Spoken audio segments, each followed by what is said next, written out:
Bonjour, bienvenue sur Mediapart. 30 ans, c'est la durée qui nous sépare de la chute du mur de Berlin en 1989. On va consacrer à cet événement, à ses conséquences, plusieurs articles sur Mediapart et une émission aujourd'hui que je présente avec mon collègue Romaric Gaudin et dans laquelle nous recevons un historien, Nicolas Offenstadt. Bonjour. Bonjour.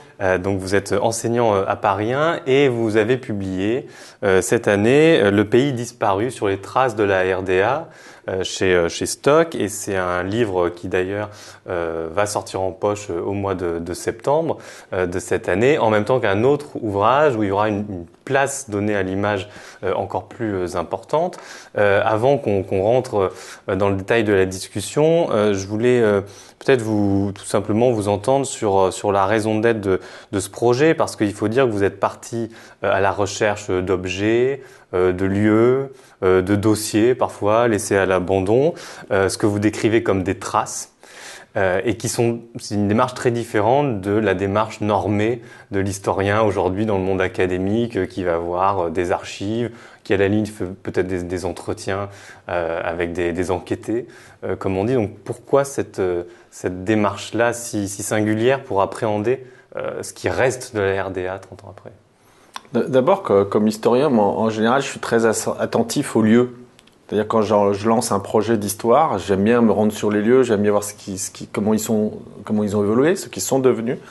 Et donc du coup, parfois même c'est le lieu qui m'inspire. C'est-à-dire je me promène dans un endroit et j'essaie de comprendre comment il a fonctionné, pourquoi on en est arrivé à tel lieu, pourquoi on a tel paysage devant nous. Et ce lien entre l'histoire, les documents et le paysage, c'est quelque chose qui est très fondamental dans mon métier d'historien. Et au départ, l'Allemagne, c'était pour moi un intérêt intellectuel, c'est-à-dire que j'allais beaucoup me promener en Allemagne parce que pour plein de raisons. Puis quand on est historien, il y a une grosse historiographie allemande, donc j'allais aussi dans les universités. Et en me promenant en Allemagne de l'Est, j'étais très très fasciné très vite par le paysage contemporain. C'est-à-dire que pour un historien, vous ne pouvez pas ne pas vous arrêter partout, ou presque. Pourquoi ? Parce que d'abord, il reste beaucoup de traces de l'ex-Allemagne de l'Est. Il reste des sculptures, il reste des plaques, et parfois, même quand ces plaques ou ces sculptures ont disparu, il reste des socles, il reste des lieux, il reste des petits lieux. Donc forcément, un historien s'interroge pourquoi c'est encore là ou pourquoi ce n'est plus là. Et deuxième interrogation que l'Allemagne de l'Est, comme paysage, a suscité chez moi, c'est le nombre de lieux et de friches industrielles, qu'il faut mettre en contraste avec l'Allemagne contemporaine. C'est quand même des pays les plus riches du monde, une des économies les plus puissantes. Connu pour son industrie triomphante. Voilà, triomphante, même si on sait qu'il y a quelques ratés écologiques ou autres. Mais malgré tout, c'est un des pays... Voilà, Et en plus, c'est un pays, l'Allemagne, où la culture a un rôle fondamental, où l'attention au bâtiment, vous savez, les musées allemands, dès qu'on a un peu d'expérience, c'est quand même assez extraordinaire, tout ce qu'ils peuvent faire en termes d'histoire, en termes de présentation artistique. Et dans cette Allemagne de l'Est, en contraste avec cette économie ultra puissante et industrielle, en contraste avec ce souci de la culture qui est très merveilleux en Allemagne et qu'on voit dans toutes les villes, vous avez là des bâtiments passionnants, des architectures à l'abandon, des ruines de l'Allemagne de l'Est. Et donc c'est ce contraste un peu qui m'a en quelque sorte intrigué. Et j'ai pas trouvé toutes les réponses dans la littérature. Et donc du coup j'ai commencé mon enquête.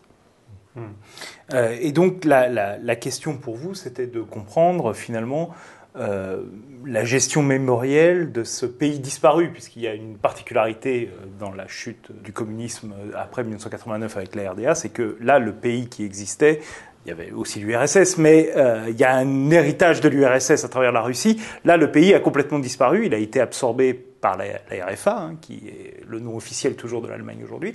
Il y a eu une forme d'annexion, en fait. Et donc, c'est cette gestion mémorielle qui vous a intrigué ? Oui, tout à fait.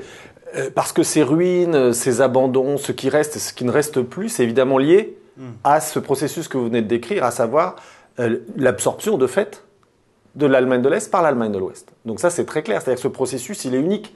Comme vous l'avez dit, c'est le cas pour l'URSS, mais c'est le cas pour l'essentiel des pays de l'Est, même s'il y a eu des changements frontaliers. En général, il y a une continuité étatique minimale. C'est-à-dire qu'il y a un certain nombre de normes qui sont les mêmes. Il y a un certain nombre de types de structures institutionnelles qui sont pérennes.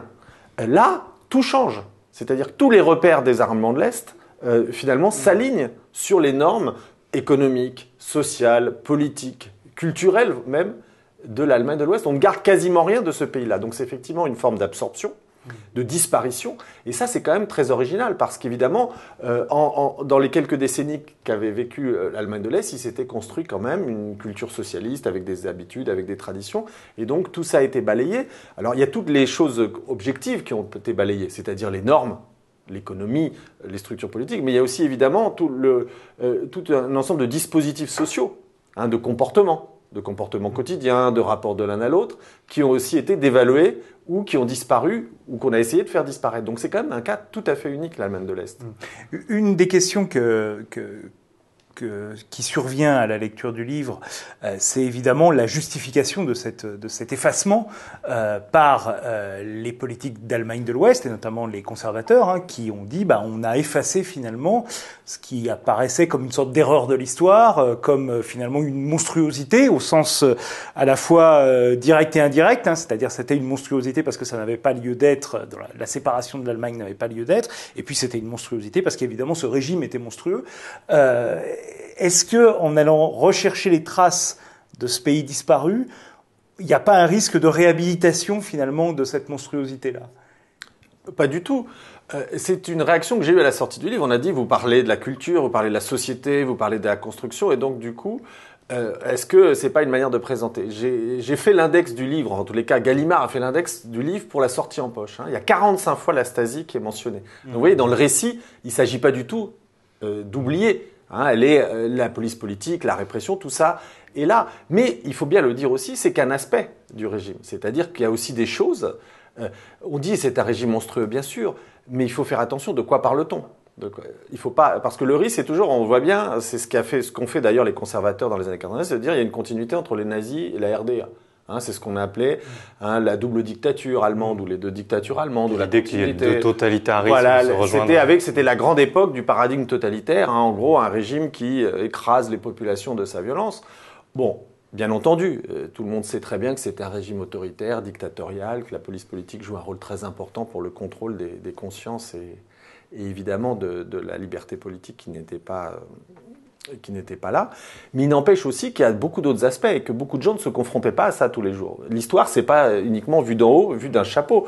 Les Allemands de l'Est ont vécu avec la Stasi, parfois contre, parfois sans s'en préoccuper, parce que ça concerne pas tout le monde. Si vous êtes un ouvrier ordinaire dans une usine, que vous avez aucun intérêt politique particulier, que ce qui vous intéresse c'est jouer au foot avec vos potes, aller à la pêche le dimanche, essayer de faire au mieux votre travail, la Stasi, c'est pas forcément votre préoccupation quotidienne. Donc ces expériences-là, un historien, il doit aussi y faire attention, il doit aussi les restituer et voir ce qu'elles sont devenues. Et puis, en termes de comparaison, on va pas non plus... Moi, je suis très opposé à cette idée du totalitarisme, non pas qu'il y ait pas... Parce que ça met dans le même sac des régimes qui n'ont rien à voir. On va pas comparer les dizaines de millions de morts qui ont été occasionnés par le nazisme. On va pas comparer la Shoah avec la violence totalitaire. Ça veut pas dire qu'il faut pas les étudier chacune comme elles sont. Mais je crois que quelle est finalement l'idée de la continuité? Ça veut dire quoi? À la fin, ça finit par affaiblir le nazisme, parce que si vous mettez tous les régimes qui ont été violents ou autoritaires en comparaison avec le nazisme, les morts de la RDA, c'est quoi? C'est même pas 200 morts en termes de violence politique, c'est les morts du mur principalement. Donc ça ne veut pas dire que c'est pas terrifiant et qu'il faut pas évidemment en faire l'histoire. D'ailleurs, elle est faite, on refait les comptes en ce moment pour savoir qui a été tué évidemment, mais il faut quand même raison garder. Ne pas mettre sur le même plan. Donc l'idée n'est pas du tout, encore une fois, de dévaloriser ceux qui ont subi la répression ou de faire de ce régime un régime démocratique. Ça n'a rien à voir. Mais la question, c'est de rendre compte de la pluralité des expériences. Donc, pas réduire finalement la RDA à la Stasi. Bien entendu, parce que d'abord, historiquement, c'est faux. Intellectuellement, c'est faible. Et épistémologiquement, ça ne mène à rien. Alors, d'ailleurs, dans l'introduction, je crois, vous dites assez clairement que vous ne vous situez pas dans ce qu'on appelle l'ostalgie, Ost pour Est, donc c'est-à-dire de nostalgie du temps d'avant la chute du mur, d'avant la chute du bloc soviétique. Alors on va voir une image parmi celles que vous nous avez transmises et dont on en retrouve certaines dans le livre. Et vous le dites aussi dans le livre, c'est un emballage de mocha fix, donc de café, et qui parle effectivement à tous ceux qui ont vu ce fameux film Goodbye Lénine, qui raconte c'est l'histoire d'une femme qui est dans le coma le temps que le régime change, et puis son fils essaye pour pas qu'elle ait un choc psychologique, de tout reconstituer comme avant, alors que ça a changé en quelques mois, quoi. Et de ce fait, il se met en recherche d'emballage de moka fix pour son café le matin. Donc voilà, ça c'est un exemple qui peut faire sourire. Mais justement, quand on fait le travail que vous faites sur les traces, comment on échappe à cette nostalgie-là? D'abord, je dirais de multiples manières. D'abord, je suis jamais allé en Allemagne de l'Est, donc je ne regrette pas un temps béni de ma jeunesse. Oui, vous vouliez dire à l'époque de la RDA, bien sûr. Je n'ai jamais été au Parti communiste, donc je ne regrette pas non plus un engagement raté. Donc j'ai une certaine neutralité. D'abord personnel, à part des intérêts bien sûr intellectuels. Donc d'une certaine manière, je ne projette rien, contrairement à ce qu'on fait. Il y a beaucoup de gens qui sont aussi allés sur les traces de la RDA en Allemagne, des journalistes, des gens qui avaient vécu leur enfance, qui ont fait attention aux objets. Mais moi, j'ai pas ce rapport. Et puis j'ai aussi un principe, on pourrait dire, si vous voulez, savant, c'est d'avoir une forme d'anthropologie symétrique. Alors le terme peut paraître compliqué, mais il est très simple. C'est que il faut toujours regarder l'histoire sans savoir quelle est la chute. Sinon, évidemment, vous allez toujours trouver les origines de la chute. Vous allez toujours expliquer les choses. Moi, c'est le contraire. Je me mets à une époque donnée, donc que ce soit celle de la RDA, celle des années 90, et j'essaye de voir quels sont les possibles que les gens de l'époque ont pu envisager, et on peut très bien croire au socialisme, au RDA dans les années 80. C'est pas parce qu'on sait tout ce qui s'est passé après. D'ailleurs, beaucoup de gens ont découvert l'ampleur de la surveillance politique après, y compris des gens qui étaient membres du SED, c'est-à-dire du Parti communiste au pouvoir.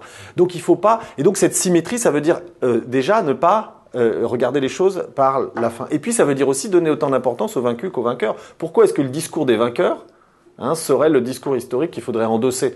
Donc je regarde comment chacun s'est positionné. C'est ça le principe d'une anthropologie symétrique, c'est de regarder chacun. Et donc il n'y a pas de raison de donner au discours de la RFA parce qu'il a gagné en quelque sorte, parce que l'histoire lui a donné en quelque sorte raison. Comme historien, on est là pour déconstruire ces discours, de voir comment les choses se sont développées à chaque époque. Donc il y a quand même un principe politique et épistémologique important ici. Alors justement, on va passer à une deuxième image qui est une coupelle d'une tasse de café qui vient du Palais de la République, qui était le lieu de pouvoir de la RDA à Berlin, sur Unter den Linden, sur la grande avenue de Berlin-Est de l'époque, qui a été rasé depuis, qui est resté longtemps après la réunification, mais les autorités allemandes ont décidé de la raser pour reconstruire le bâtiment qui était avant le Palais de la République, qui était le château des Hohenzollern, donc le château des rois de Prusse, qui va donc être reconstruit.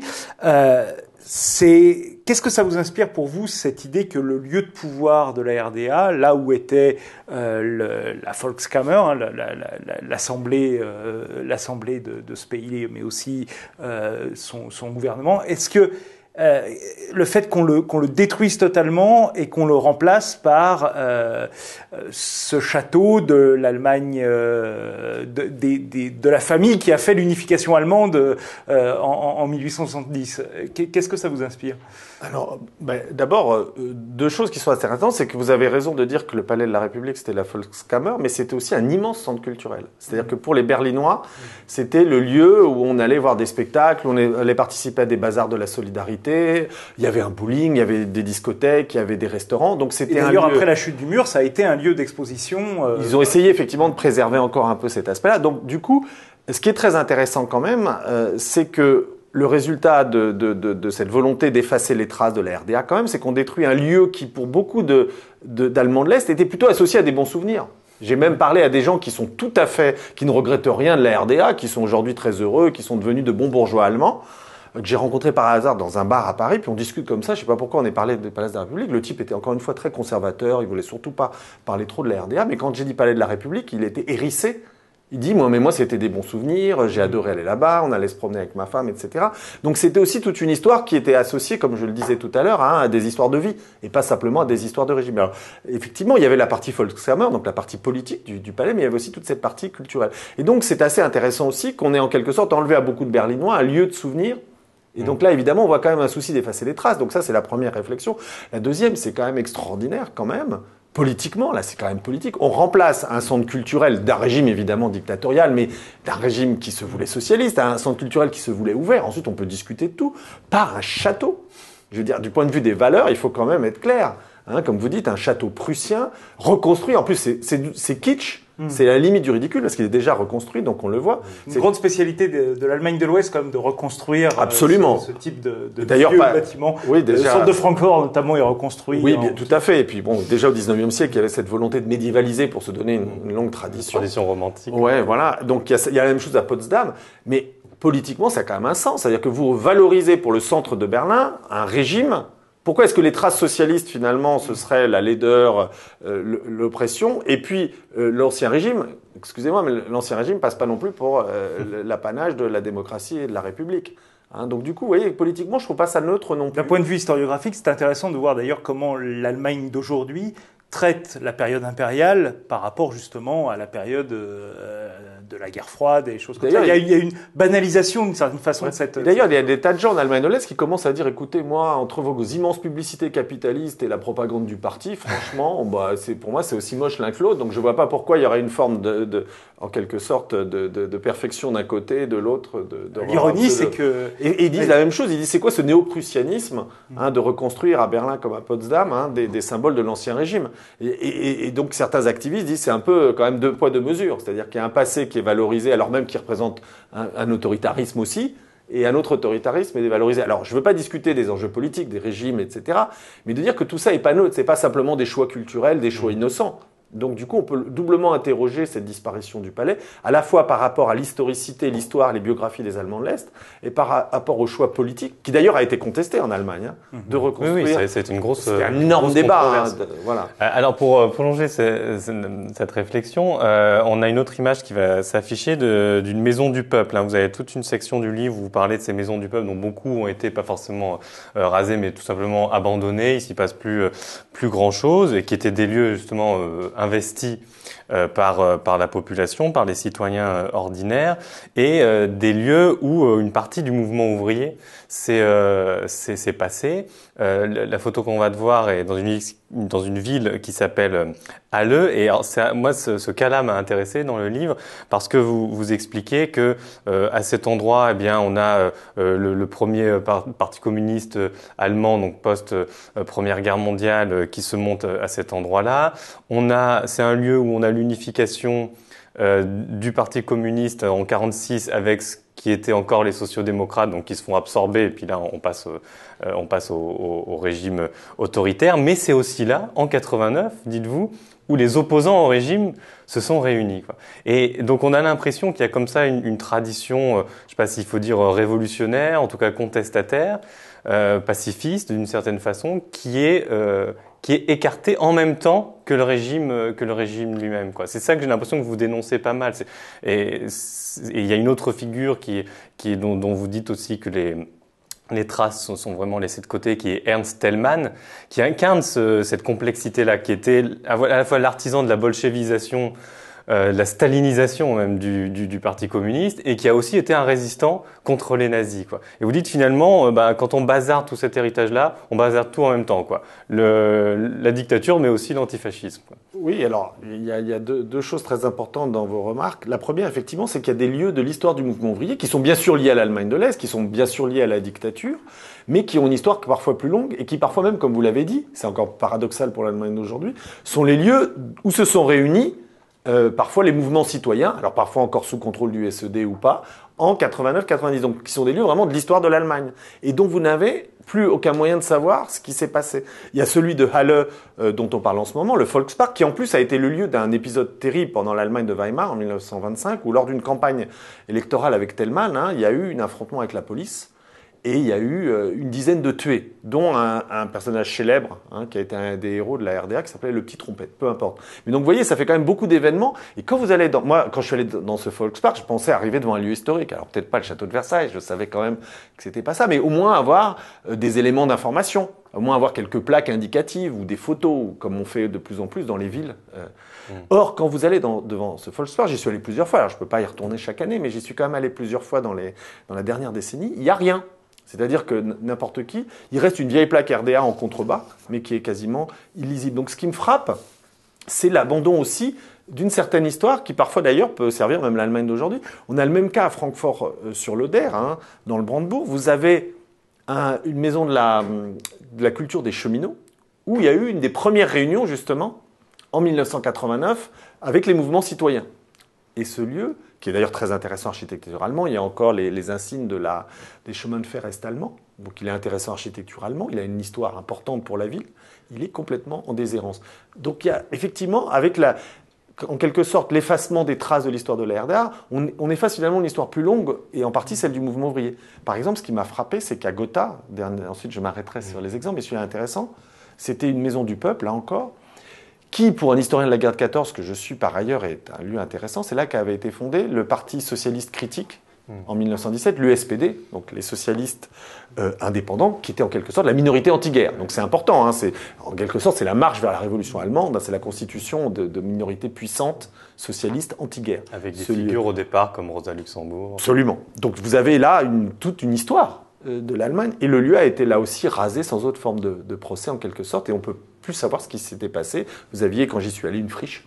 Donc je trouve ça intéressant de réfléchir sur cet effacement et sur ce qu'il emporte avec lui, au-delà des enjeux politiques de juger ou pas la RDA. Alors justement, puisqu'on parle d'effacement, un des effacements, et on va voir donc une image d'un combinat, d'une entreprise est-allemande de machines, de fabrication de machines, qui est à Magdebourg, donc qui s'appelle d'ailleurs Ernst Thälmann. Il y a aussi cet effacement économique qui est important, parce que, à la différence aussi des autres pays du bloc de l'Est, il y a eu cette absorption, notamment monétaire, avec un taux de remplacement du Mark de l'Est avec le Deutschmark qui était très élevé, qui a été décidé par Wolfgang Schäuble notamment, et qui a effectivement détruit en quelques mois tout l'outil productif est-allemand, qui était un des plus importants parmi le bloc de l'Est, puisque la RDA était un des pays industriels les plus forts du pacte de Varsovie, enfin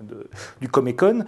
Est-ce que, justement, quand on voit ça, c'est finalement le paradoxe que vous dénonciez tout à l'heure, c'est dans ce pays qui a réussi à conserver son industrie, l'Allemagne, eh bien cette partie, l'ex-RDA, elle, a été totalement désindustrialisée. C'est un des paradoxes de cette transition. Oui, et d'ailleurs, je pense qu'il y a effectivement la volonté, derrière les bouleversements économiques, sur lesquels je vais revenir dans un instant, il y a aussi évidemment la volonté de faire disparaître très rapidement toute forme d'économie socialiste. Et du coup, la politique qui a été menée dans les années 90, alors il va y avoir beaucoup de publications parce que les archives de l'agence fiduciaire qui a été chargée de la liquidation de l'économie allemande, qui s'appelle la Treuhand, sont ouvertes. Il y a des chantiers en cours, ça n'arrête pas d'être publié. Et surtout, c'est une question très vivante, j'y reviendrai. Donc il y a eu effectivement une liquidation de toute une partie de l'économie est-allemande au nom de l'effacement du régime socialiste, c'est-à-dire que l'idée de la Treuhand, de cette agence, a été finalement de liquider très vite et de privatiser très vite. Sauf que, évidemment, comme vous l'avez dit, dans un contexte où les marchés porteurs du bloc de l'Est s'effondraient, où évidemment, avec un taux de change des deux marques de 1+1 à 1, évidemment, l'économie ne pouvait pas tenir à l'Est de la même manière qu'auparavant, dans un contexte différent. Donc ça a été une industrialisation massive. Qu'est-ce que ça voulait dire? Ça voulait dire la fermeture, ça voulait dire une réduction de l'emploi. Par exemple, on passe quasiment de 11 000 emplois pour Magdebourg, là, pour ce combinat Skate-Thälmann, à 2 000. En quelques années. Donc vous imaginez, c'est des taux de chômage colossal, c'est des régions entières où la population va de petit boulot en petit boulot, si ce n'est de perte d'emploi. Donc c'est un bouleversement absolument considérable pour cette économie et qui est en partie lié à cette volonté de ne pas mener une politique industrielle régionale, mais une politique de privatisation rapide et de liquidation rapide des restes de l'économie socialiste. Et donc les conséquences sont très importantes jusqu'à aujourd'hui, puisque d'ailleurs le taux de chômage est encore plus important à l'Est.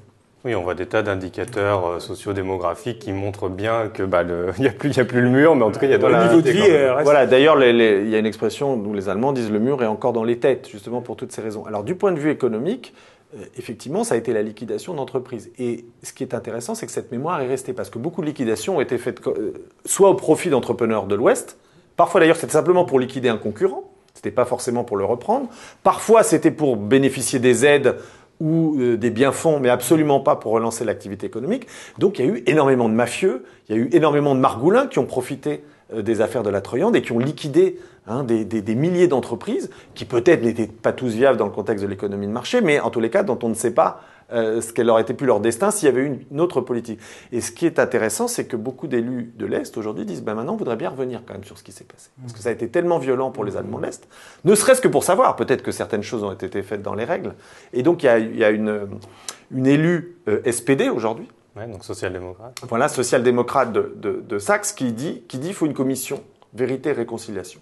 Donc elle va très loin. Elle dit pas simplement, voilà, il s'est passé des choses déplorables. Elle dit, il faut reprendre tous les dossiers de la Treuhand, parce qu'il y a tellement l'impression que certaines ventes ça a été soit bradé, soit manipulé. Et effectivement, beaucoup ont été, encore une fois, des gens qui n'avaient aucune volonté de mener les entreprises à la réussite ou à la reprise. Donc tout ça est resté très traumatique, hein, en Allemagne de l'Est aujourd'hui. Cette idée que la désindustrialisation a bouleversé des vies, ça c'est une réalité. Et en plus la mémoire, que ça aurait pu se faire autrement. Donc on est dans un enjeu en quelque sorte avec cette désindustrialisation qui est encore très contemporain et qui est évidemment lié à la poussée de la droite extrême dans ces pays-là. Avec quand même cet élément très étonnant qui est que finalement la RDA a été désindustrialisée pendant que les industriels ouest-allemands allaient réindustrialiser d'anciens pays de l'Est comme la Slovaquie, certaines régions de Pologne, pour les utiliser comme base de production. Donc il y a ce paradoxe où finalement les industriels ouest-allemands ont un peu délaissé finalement l'Allemagne de l'Est. Ou alors ils en ont profité. C'est l'idée, l'accusation, c'est de dire que par exemple les rachats ont été faits soit pour profiter des aides et des subventions allemandes ou européennes à la reprise, soit pour utiliser évidemment des concurrents, les mettre à bas et garder finalement l'entreprise mère de l'Ouest comme le seul. Alors, je ne suis pas expert en économie, mais par exemple, c'est très clair que on dit que la Lufthansa ne voulait pas garder Interflug parce que c'était une entreprise concurrente. Alors, l'entreprise aérienne. En tous les cas, c'est ce que les gens, les deux entreprises aériennes, on a liquidé la compagnie de l'Est. Alors, peu importe, mais pour beaucoup d'Allemands de l'Est, il y a quand même l'idée de dire que c'était pas forcément des entreprises qui étaient vouées à la disparition. Et donc, du coup, il y a aussi cette dimension que non seulement l'Ouest, effectivement, a pu industrialiser ailleurs, mais aussi il a profité. Il y a cette idée de dire que la liquidation n'était pas naturelle et qu'elle était liée à cette volonté de l'Ouest de la mainmise. Il y a un côté. D'ailleurs, de fait, on le voit dans les documents d'époque, puis c'est bien raconté par les Allemands, il y a un peu un côté coquette de l'Est. C'est les types qui arrivent pour vendre des assurances, pour ça, c'est aussi très présent dans l'imaginaire aujourd'hui des gens à l'Est, voir arriver ces riches personnes de l'Ouest qui finalement décidaient de l'avenir de leur... Même pas forcément très riches, mais beaucoup plus malins, puisque ces gens-là n'avaient évidemment, quand vous étiez un Allemand de l'Est, qu'est-ce que vous pouvez faire même quand il y a des ventes? Vous n'avez pas, par définition, en Allemagne de l'Est, les salaires, vous accumuliez pas beaucoup d'argent.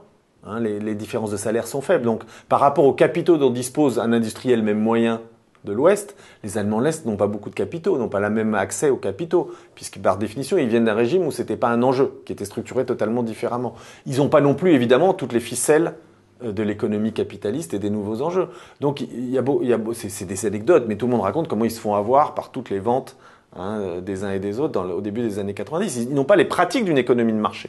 Donc forcément, ils sont aussi désavantagés. Et ils ont un peu le sentiment du coup qu'arrivent un peu en quelque sorte des conquérants qui non seulement ont l'argent, mais aussi ont les armes pour disposer de cette économie beaucoup plus facilement.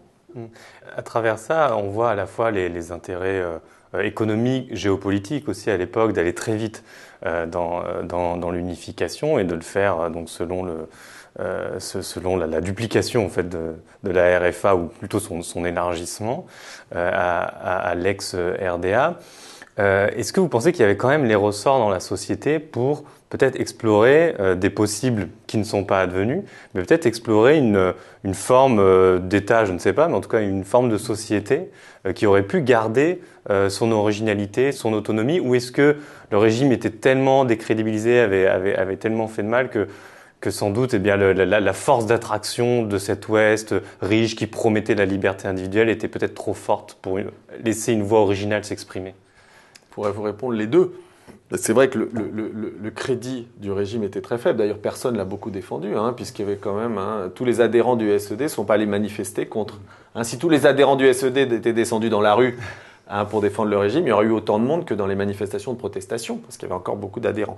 Donc du coup, effectivement, c'est un régime qui avait perdu beaucoup de crédit, y compris dans ceux qui l'avaient soutenu.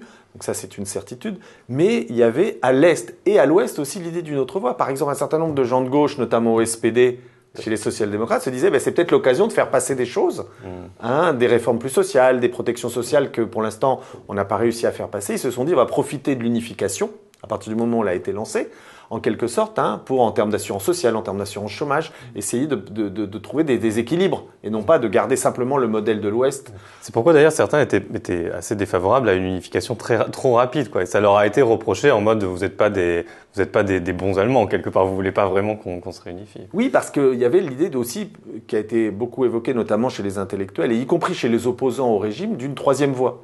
Alors troisième voie qui pouvait prendre différentes formes, mais qui est assez intéressante parce que c'était en gros l'idée, je vais être un peu simpliste, mais de garder les acquis sociaux, une partie des acquis sociaux de l'Allemagne de l'Est et d'importer en quelque sorte la liberté de penser, de circuler, de se gouverner d'Allemagne de l'Ouest, et évidemment aussi un peu d'économie de marché, évidemment, pour sortir aussi des blocages de l'économie planifiée. Et donc du coup, cette troisième voie, donc entre capitalisme et socialisme autoritaire, elle a été pensée dès la RDA même par des gens de la RDA et notamment par des opposants. C'est pas une idée qui est venue de l'extérieur. Alors, c'est pas non plus fondé sur rien. Parce que vous aviez quand même, et c'est ce qui fonde cette nostalgie, ou en tous les cas, même si j'aime pas le terme parce que c'est toujours plus compliqué, mais en tous les cas, cette réflexion qu'ont les Allemands de l'Est sur ce que fut la RDA, c'est qu'il y avait quand même d'abord le droit au travail, et aujourd'hui on sait quand même que le chômage, c'est quand même pas une expérience particulièrement plaisante. Donc on repense quand même autrement ce que c'était que le plein emploi, entre guillemets, même s'il était par rapport à une économie de marché artificielle, bien sûr, mais par rapport à une pensée sociale, après tout, c'est très différent. On repense aussi la protection de l'enfance, et pour les femmes, ça a été un gros enjeu. C'est la fin de tout un ensemble de congés maternité qui était très long, de protection sociale, la possibilité de faire garder les enfants toute la journée. Donc il y avait une prise en charge de la petite enfance qui était évidemment très favorable aux femmes en RDA. Il y avait le droit à l'emploi, il y avait les soins gratuits, etc. Donc du coup, il y a tout un ensemble d'éléments sociaux qui, finalement, étaient défendus par un certain nombre d'habitants de la RDA. Et en réalité, quand ils ont vu que tout ça allait disparaître, évidemment, là, il y a eu aussi une période de désenchantement. C'est ce qui explique notamment qu'il y avait une particularité finalement de l'opposition en RDA au régime, qui à la différence des oppositions, notamment en Pologne, en Tchécoslovaquie à l'époque, ou en Hongrie, était déjà très capitaliste, pro-capitaliste. C'est vrai qu'en RDA, cette opposition était plutôt dans cette optique de la troisième voie. Oui, il y avait une vraie différence entre les deux. Oui, et d'une certaine manière, c'était beaucoup des opposants, même dans la RDA des années 80, sont des gens qui sont socialistes, qui sont parfois marxistes, qui sont en tous les cas, effectivement, c'est pas une opposition, c'est pas un complot interne d'une minorité de libéraux.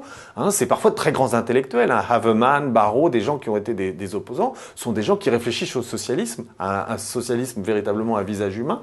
Et c'est le cas encore des mouvements des années 80. Vous avez des pacifistes, vous avez des écologistes. Et les gens ne demandent pas pour l'essentiel la transformation en un régime capitaliste libéral à tout crin. Ils demandent des réformes du régime, ils demandent évidemment tout un ensemble de choses, mais vous avez tout à fait raison, c'est une opposition, on pourrait dire, de gauche, pour beaucoup. On vous remercie, Nicolas Offenstadt, pour cet entretien. Je rappelle donc Le Pays disparu, qui sort en poche donc en septembre, en même temps qu'un autre livre dont je vous laisse dire le titre. Urbex RDA. Qui est donc une forme de voyage chez Albin Michel avec 300 photos pour montrer justement ce que sont devenus ces paysages de RDA. Et j'ai essayé de les relier à l'histoire de la RDA parce qu'un paysage peut paraître assez silencieux quand vous voyez des ruines. Et en réalité, j'essaie de montrer comme historien qu'en réalité, ces paysages sont extrêmement parlants quand on fait attention à ce qu'ils racontent. Donc merci à vous, merci à Romaric aussi, merci à vous de nous avoir suivis et on vous laisse explorer toutes les autres vidéos de Mediapart sur notre chaîne YouTube et notre site.